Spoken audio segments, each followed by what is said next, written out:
Welcome to the Stay Wealthy Podcast. I'm your host, Taylor Schulte, and today, with help from my good friend Roger Whitney, we're walking through 4 retirement misconceptions. In fact, some of these misconceptions might not be misconceptions or misunderstandings at all. They might be concepts that you've never even considered. For example, is retirement planning a complex problem or a complicated problem? And why does that even matter? Also, should you develop a retirement plan from the outside in or the inside out? Roger is the host of the Retirement Answer Man podcast and co-founder of the Retirement Podcast Network. And along with being a great person, friend, and financial planner, Roger is also a deep, critical thinker who will definitely get your wheels turning. To grab the links and resources mentioned in today's conversation, just head over to youstaywealthy.com/212. All right. Well, with that, welcome Roger Whitney to the Stay Wealthy Retirement Show. Excited to be here. What are we doing? All right. Well, before we dive into the meat of today's episode, you recently gave me a chance on your show to share my thoughts on the recently launched Retirement Podcast Network. So I'd love to turn the tables and ask you to share your perspective, especially since you spent a good amount of time considering joining other large established podcast networks before deciding that they weren't really a good fit. So what is the Retirement Podcast Network? Why did we launch it? And I know it's still in its infancy stage here, but what do you see it becoming in the next 5 to 10 years? I am really excited about what the promise of it can be. And the reason I didn't join any other networks, because generally those networks are formatted around advertising. And I didn't want my show to be about advertising and talking about other people's products for money. And when you and I first talked about the Retirement Podcast Network, which was your idea, and then we built a version 1 and didn't do much with it and reignited it, I'm excited about the promise because, in my opinion, and it's going to get worse with AI, there are few safe places on the internet to get quality information where there isn't a sales funnel or a pitch attached to it. And our show, we took a stand of we're not doing advertising. That's not what we do. I started the show 10 years ago to noodle on my craft and become better at my craft. And so I'm excited about the promise of the Retirement Podcast Network because at the start, we focused on not what we want, but how do we make this useful and how do we make it a safe place to get information on Roth conversion strategies or how to navigate long-term care planning. And by us collating and gathering that information and putting up quality things, hopefully it will make things easier for people. They don't have to worry about getting sold something because it's a sales funnel to something else. So that excites me. I think that's going to be really important going forward, especially as AI starts to become more evolved. Yeah, share more about that. You've said that a couple times that this site will be extremely beneficial in this new world of AI. Why is that? What is it about AI that has you concerned there? I think AI has the positives where it's a great tool to use, but what's going to end up happening is the amount of content that is published on the internet is just going to skyrocket as Chat, GPT, et cetera, get evolved and used more. Here's a good example. My son's ex-girlfriend is a writer, and she had a day job for a while of writing reviews for products like massage wands and things like that. So one of her tasks would be to write 20 articles on a review of a particular massage wand product. Yeah, her job is gone. Her job is gone, but think of what her goal is. She didn't know anything about it, right? She was writing about things she didn't know anything about. The whole point of the exercise was to get content out there that was optimized for people to be able to find it, to read these reviews of somebody who's never actually used the product. So that is already the state of the internet in a lot of ways. And with artificial intelligence, that's just going to balloon. And it's going to be harder for people to find safe places to get information that, from one, people that know actually what they're talking about because they do it. And two, where there's not some sales pitch where it's just trying to lead them down a road in order to make a purchase or buy something. And that's what the podcast network is supposed to be, in my mind. One, the people that have retirement podcasts that are part of the network, they actually do this for a living. They walk life with clients, helping them make decisions and have to stick around in the results of those decisions and all the pivots come around the way. So the people know what they're talking about. And two, they're doing it because it's important to them. It's their craft. It's not a way to get more clients or to sell something. And I think that's a rare thing. And I think that's going to be even more important going forward. Yeah, well said. One of the things that I shared on your show and mine as well, is that there's only 5 of us right now that came together to launch this thing. And all 5 of us are friendly and we have similar philosophies and opinions, but we have different perspectives and we explain things differently. And so what I've shared is I hear from listeners all the time that they listen to an episode I did or a series I did on a certain topic and they want to learn more. They want to dive deeper. They want to hear the other side or a different perspective. And I think bringing together trustworthy people, to your point, who actually do this as their craft, it's their passion, it's their expertise, and hearing those different perspectives so they can kind of come to their own conclusion on some of these topics. So I'm excited to kind of curate this stuff and kind of bring it all into one place. And we have some other ideas as well to come together to create additional content and potentially future events together. And I'm excited about all the possibilities, but we're here taking it step by step. Yeah, we're just walking the journey. It has a lot of great promise and we'll just take it step by step, but I'm excited about it. I'm excited to be able to do it with people I like you, Taylor. I agree, Roger. I agree. Well, all right, on to today's show. So today, with your help, we're going to talk through a number of retirement misconceptions or misunderstandings. As I was thinking about this, maybe for some listeners, it's possible that these are not misconceptions at all. They may have never even attempted to understand these concepts and how they might influence their retirement planning. And I think the first concept that we're going to talk through is a really good example of that, one that's really talked about in the financial planning world. And that is this idea of complicated versus complex problems. And without putting too much thought into it, a person might assume that complicated and complex are the same thing, that they're synonymous with each other. In fact, if you ask me, Roger, to tell you the difference between the two before I put any meaningful thought into this, I think I'd be hard pressed to give you a good answer. So to start, like, how do you explain the difference between complicated and complex? And then why is this important to understand and maybe even factor into retirement planning? So these concepts come from systems thinking, which is a whole academic field and professional field about building systems. And I first got exposed to it listening to a podcast with Arthur Brooks and Cal Newport.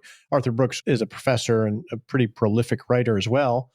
And he talked about, in science, one of the first things you need to identify is what type of problem are you dealing with? Because depending on the type of problem you're dealing with, it's going to dictate how you approach the problem. And he talked about complicated versus complex, and he explained the difference. And I was listening, and I'm like, oh, this is what I've been trying to say with all my clumsy words forever, and why I use an agile process in my practice. So there are 3 types of problems, and I've done more research on it. A great book on this, if you want to geek out, it's called It's Not Complicated by Rick Nason. So as soon as I learned of this concept, I started doing searching on this topic, and everything went back to this book. Actually, I'm going to interview Rick, who's a professor, next week. But there are 3 kinds of problems. There's a simple problem, there's a complicated problem, and then there's complex problems. And there are some rules around this, but just to keep this general, a complicated problem is one where you can identify what the outcome is going to be. And you can identify, it might be complicated, but you can identify the steps that you need to take to build the algorithm or the process to solve the problem. And then that you can actually get there. And once you solve it, you can repeat it over and over. So an example of that, I did a YouTube video on this. An example of that would be building a railroad. Let's say you want to build a railroad from San Diego, where you are, to Fort Worth, where I am. Well, that seems pretty complicated, right? We have right of way, we have grades, we have materials, we have easements, we have the weight, the fuel, all sorts of things that would have to be figured out. That's pretty complicated, but it can be figured out.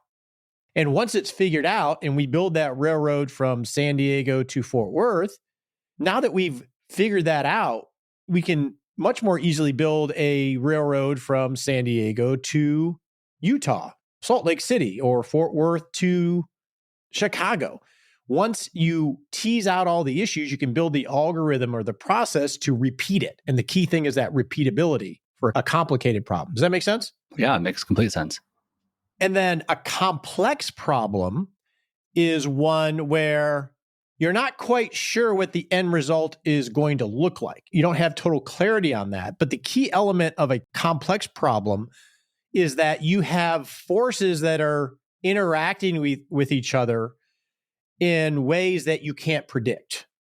Meaning that if you think of retirement, I think of retirement as a complex problem. If it was just a math problem, all we would need is Excel. But in retirement, we have obviously inflation, sequence of return, tax policy, the economy, but we also have internal factors, life circumstances, preferences, change in family dynamics, et cetera. So when you build Tax law changes, the tax law Fed. changes, all of these things are going to interact and influence each other in ways that we can't predict. So you can't actually figure it out.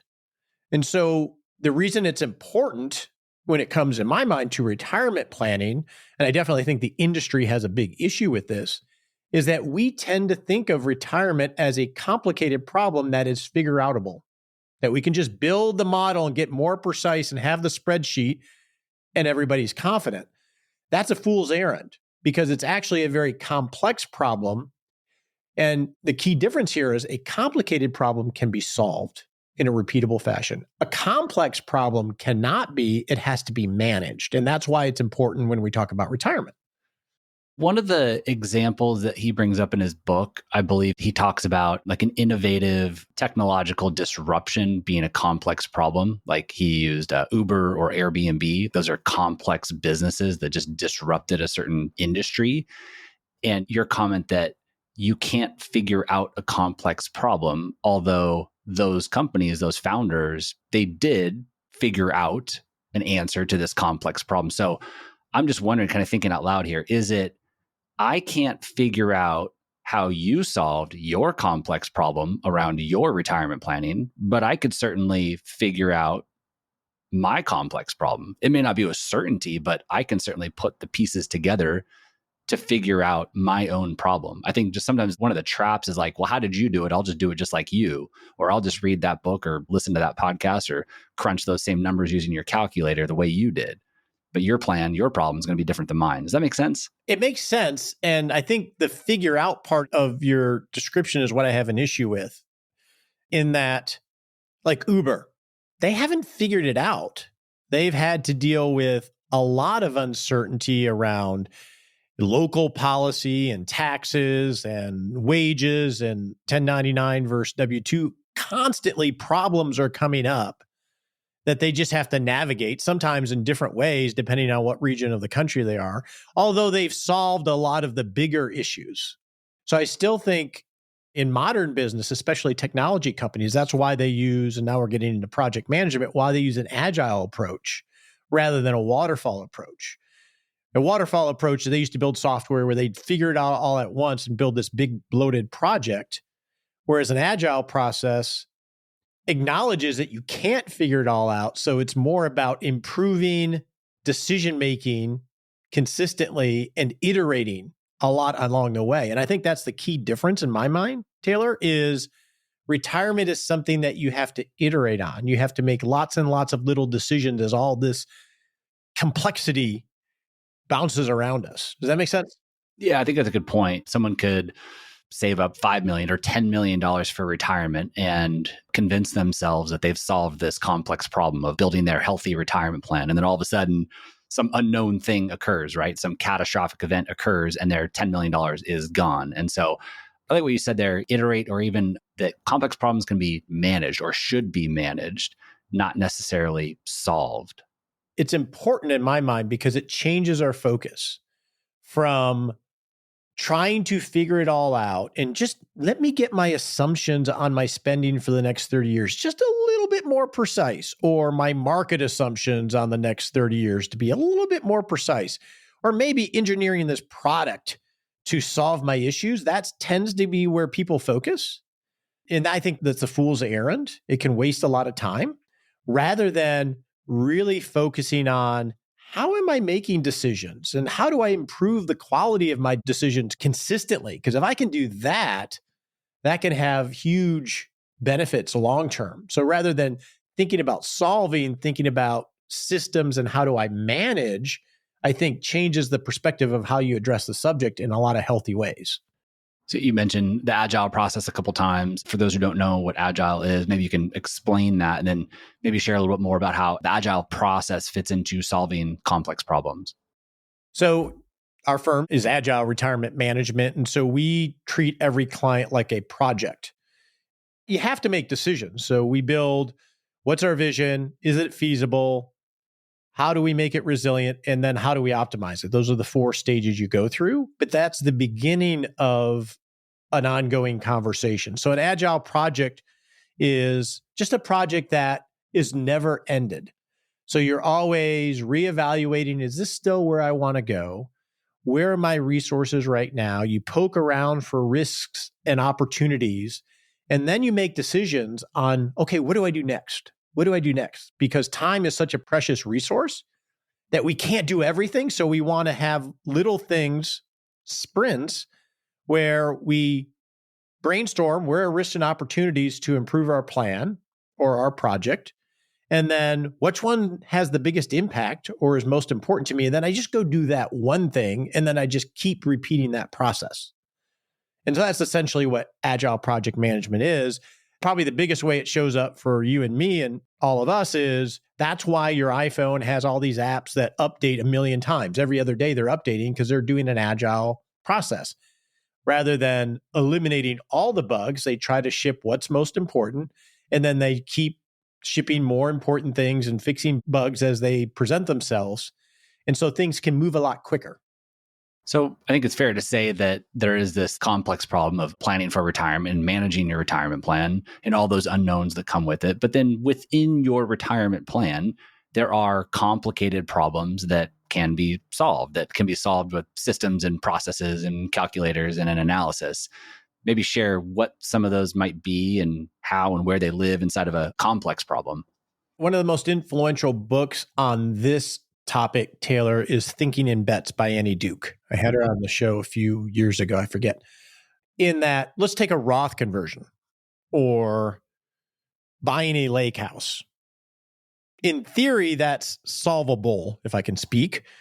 The way that we approach these things, we actually think they're not as solvable as you think they are. I think there are a lot less solvable things than we realize because there's so many things going on. So let's use the example of a Roth conversion.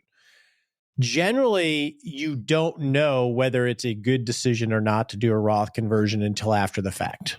You may never know. You may be gone. Your heirs might know. Exactly. It's the same thing with managing long-term care and do I buy long-term care insurance or not? You may never know.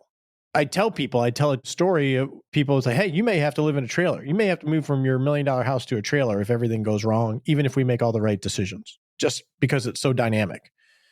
The key is making really intentional decisions. So let's go back to the Roth conversion just to keep it simple.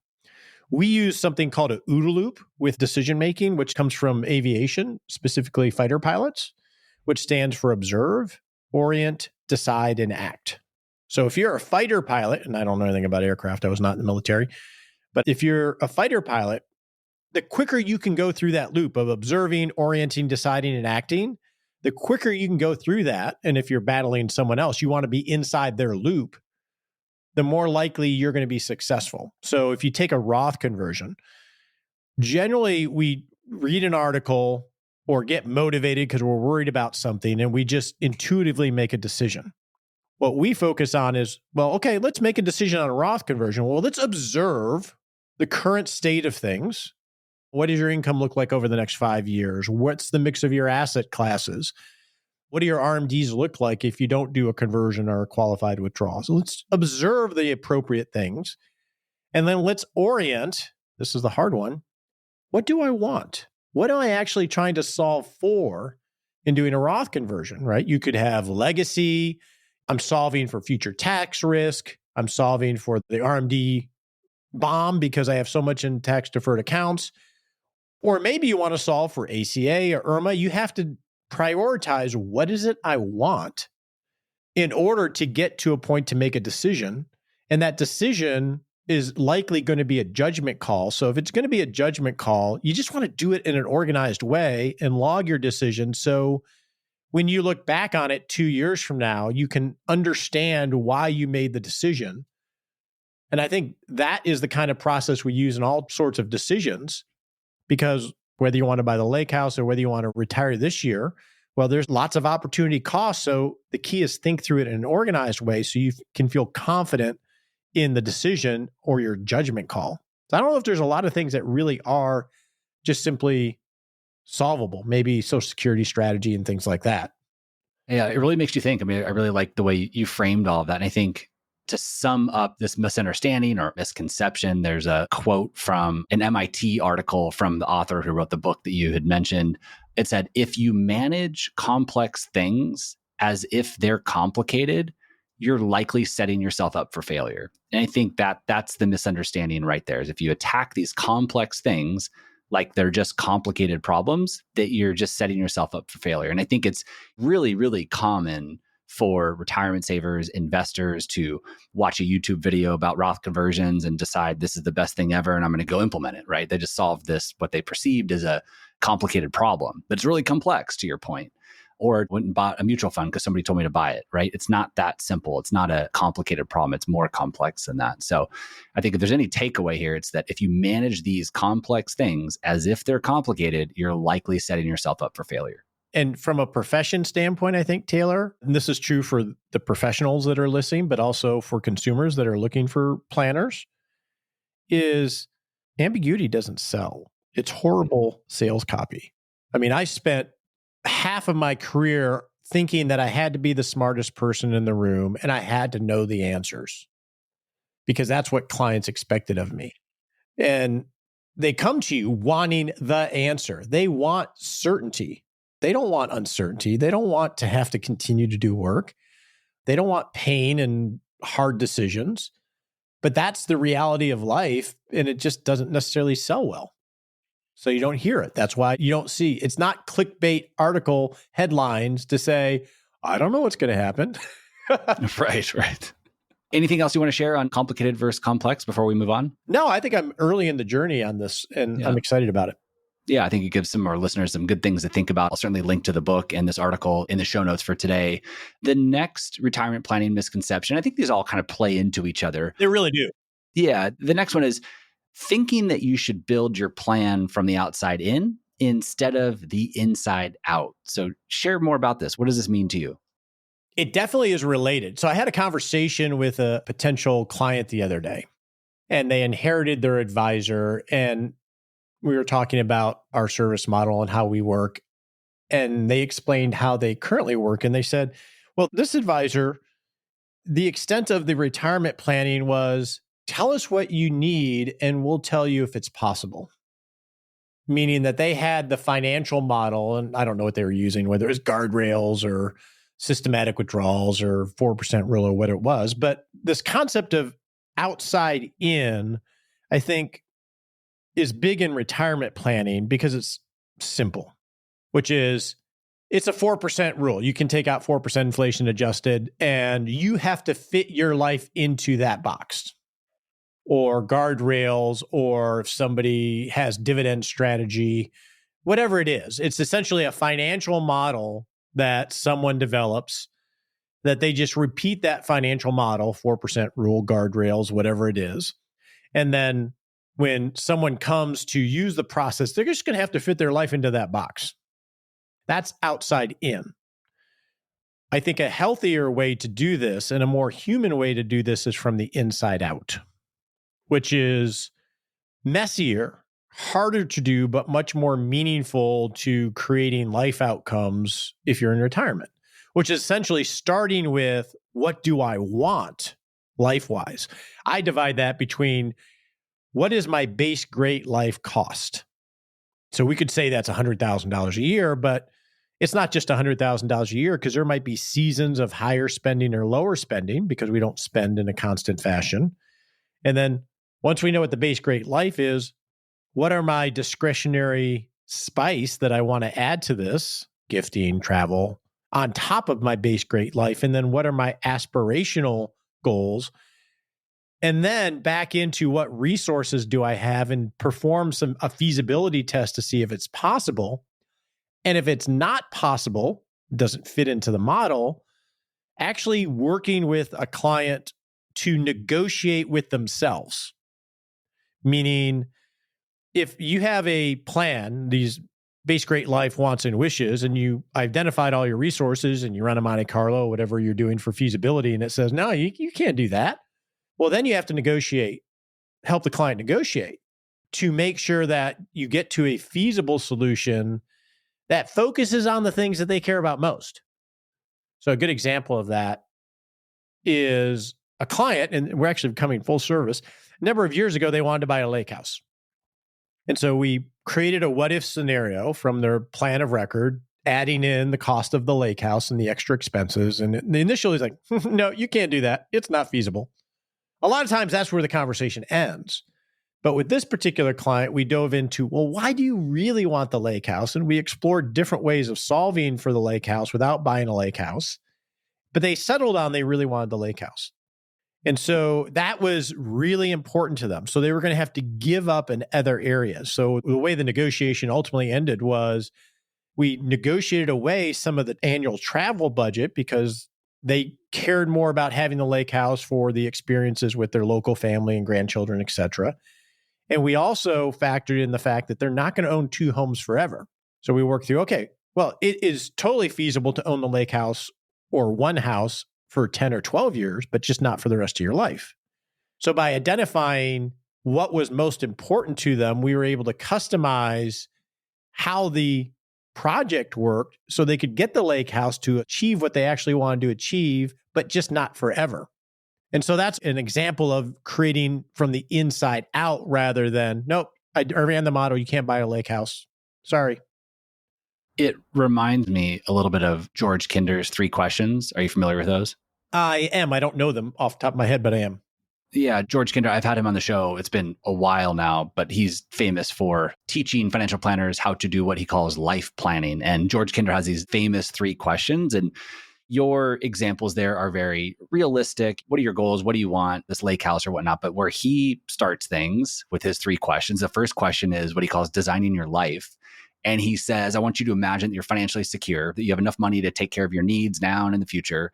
The question is, how would you live your life? What would you do with your money? Would you change anything? Just like, don't hold back on your dreams. Describe a life that is complete and what he says is richly yours. And then the second question builds on top of that. And it's like, now you have less time. This time you visit a doctor, tells you have 5 or 10 years to live, that you're not going to feel sick, but you have 5 to 10 years to live and you don't know when you're going to die. What would you do with the time that you have remaining? Will you change your life? And if so, like, how will you change your life? And then the last question, today is the day, he calls it. This time, doctor shocks you with the news and you've got 1 day left to live. What feelings arise as you confront this very real mortality? What dreams will be left unfulfilled? What do I wish I would have finished or what I have been? What do I wish I had done? And I think it's an interesting way. These are really hard questions to answer, by the way, but I think that gets to the root of starting within and working your way out with some really big, challenging questions to get you thinking. It's an interesting approach, and I think that works for some people. Like for me, those kind of questions, I don't think that way. I think iterating forward rather than where I want to be and working backwards. And so I think you have to match the style with the person. Oh, totally. Yeah. To some extent, I actually use those in my masterclass in the club as an exercise, but that's not something that works for me. So it's hard to think that far. We don't really relate to who we are the rest of our lives. It's going to change a million times. So it's hard. I tend to work from the perspective of the 5 regrets of the dying. I'm more of a regret minimalization guy. I want to minimize the regrets that are common for people at the end of life. I wish I wouldn't have worked so hard. I wish I would have stayed in touch with my friends. I wish I would have lived a life true to myself. So you have to find what matches you. Most people are like, I just want to have a great life. And when I want to ask if I can have a lake house, I want you to help me figure it out. Right? Yeah. That's generally where they come from. Well, at a very simple level, I mean, I like where you started with it, where a lot of people come to an advisor or do this on their own. Like, okay, if I saved up $1 million, what does this get me, right? What does my retirement look as a result of this $1 million that I saved up? Where instead we're saying, what do you want your retirement to look like? What are the things that are important to you? Now let's back into how we can make those things happen. And to your point and some of your examples, it may require making some sacrifices or some changes. You may need to learn how to spend less or work a little bit longer, or there's a number of different levers you can pull. But instead of just like, here's what I got, tell me what I can do with it. Now it's like, no, what do we want? And how do we design our retirement around that? Right. I mean, it's easier for someone to tell you what to do. And I know you know this, Taylor. The people that have the most options because they were either by serendipity or great accumulators in a variety of things tend to have the hardest problem I was going to say the same thing. of overcoming frugality and thinking about spending. There's a balance. None of us want to be destitute when we're in our 80s, but none of us want to miss our life when we're as young and as healthy as we'll likely ever be. If we don't have a good framework that we own and understand, most people will naturally defer to the future self and just deny themselves. And that means, in my mind, Taylor, when it comes to systems work, is retirement planning is a collaboration, not a delegation, because the client, in this case, has to be part of building the plan because they need to have some ownership of it. Because the last thing that builds confidence is the professional saying, oh, don't worry, you'll be okay. That doesn't build confidence. They need to have ownership in it. I think this segues nicely into our next kind of misconception, and that is that assuming that the transition into retirement is going to be easy. You've worked 30 years, you've saved up all this money, and here I go into this next chapter of my life, and this will be simple. And not just like the nitty gritty of this major life transition from working into retiring, but also to your point there that it's often hard to start to spend. The type of person it takes to build up a nest egg of $1 or $3 or $5 million is not the same type of person that can necessarily go and spend that kind of money. And I really like what you said there, that those that have the most options find this part to be the hardest. It's like, okay, I've got $5 million, all my needs are met.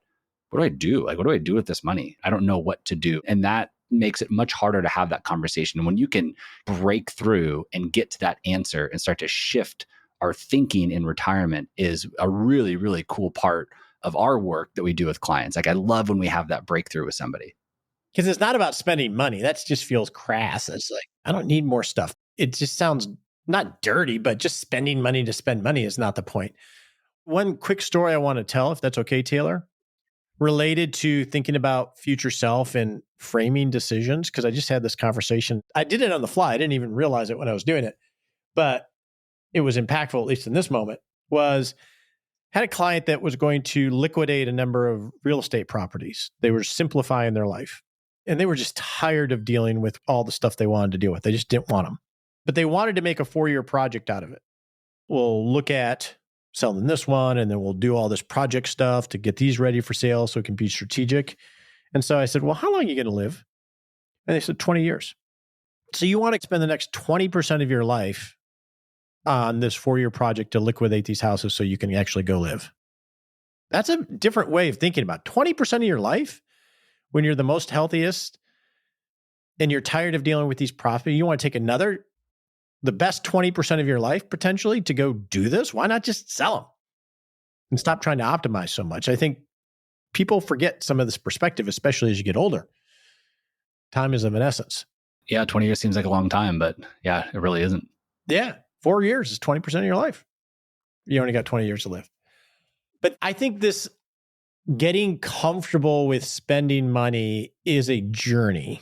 We all come from a place on a spectrum based off of our discipline, our psychological makeup, our family history, etc. So it's not solvable, right? It's a journey to moderate. If you think of Aristotle's golden mean, there's a middle ground, like with courage, right? If you have too much courage, you're rash. If you have too little, you're cowardly. I think there's a golden mean where people can moderate a little bit. Part of it is helping them have frameworks to see that it's okay, that they are still being a good steward if they loosen up a little bit. And that's part of, I think, having that collaboration so they can see that they're okay. Other tools that we've used are pre-spending, which essentially, like if you, Taylor, you and I go on this golf trip with some friends once a year. And I think this next one, we had to prepay it. So when I go, it's going to feel free. I'm not going to worry about the money because I paid most of it already. It feels good. Aside from all the money you're going to have to pay me when I beat you on the golf course. Okay. So that's going to be expensive. Yeah. I think I came through last year, but I probably still lost money. A good friend of mine, one of the coaches in the club, Kevin, he has a fund bucket. So every year he puts money into a specific account that's labeled fund bucket, and he has total permission to have that go to zero for the year. So basically, whenever he charges against it, it's just using like gift card balances. He's already spent the money. He put it in there to spend. So separating it out, there are techniques, but this is the journey. Usually the place I tell people to start is spend money to decrease friction in your life. So an example might be, it takes 2 hours to do the yard every week. I remember it was a little hard for me to give up my yard work. I like doing it. I'm outside.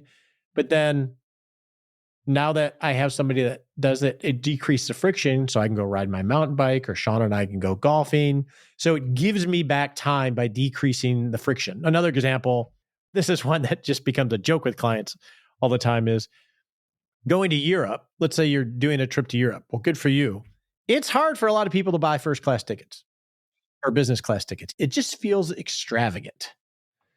But it's actually a good place to think about it, especially for a longer trip, because one, it's going to be a more enjoyable experience. You're going to be much more rested when you get there. So you're not going to have to take near as long once you're there to recoup to be able to go enjoy the experience. So it decreases the friction to allow you to have more life experiences when you're going. You're hitting on all like the really practical things. And I think that certainly resonates with a certain group of people. They're like, oh yeah, if I reframe business class that way, it makes more sense. Like it's not this extravagant thing that I'm just doing just because. I think the other component, the other way to look at all this is our values and what we value. For example, there are people out there that, again, have plenty of money that have a hard time going out and treating them and their spouse to a beautiful steak dinner that costs hundreds of dollars, right? Like that's hard for them to go and spend money on. And I could join them for dinner and I could pay for the entire bill, and they might still feel the same way, that like, gosh, like I could have made the same thing at home and it would have been better. And they just don't find value in that experience. So I think we all value things differently. Some people value flying first class just because it is fun and it is extravagant. And you get free alcohol and you've got a bed you can lay down on. Like for some people, that is what it is. Like they just value that experience. So I think there are all these practical things, being good stewards of our money and trying to mitigate regret. And I think that is a nice way to look at it. And it does resonate. But then other people's like, I don't value that thing at all. Even if you paid for it, I don't even want to do it because I don't place any value in it. That's where you definitely have to identify. Some of the happiest people I know, they just do stuff that doesn't cost money.